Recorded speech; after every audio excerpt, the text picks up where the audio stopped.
ওয়াবশিরু বিল জান্নাতিল্লাতী কুনতুম তুআদুন।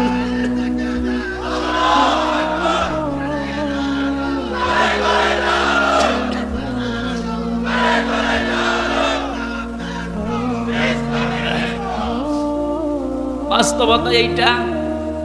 আমি 3 বছর আটক অবস্থায় না থাকলে অনেক কিছুই জানতাম না। এই আয়াতগুলো আমার বুঝে আসতো যে মানুষের ঘুম আসে কি করে বলেন তো। সময় ছেলে হারিয়েছে, গুম হয়েছে, সাধারণ ছেলে না, ছেলে ব্যারিস্টার, বুঝতেছেন?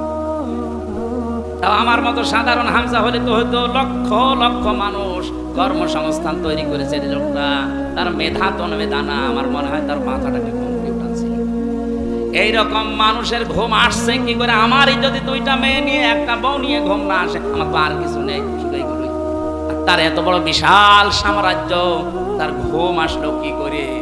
অবশ্যই আমার আল্লাহ তানাজ্জালু আলাইহিম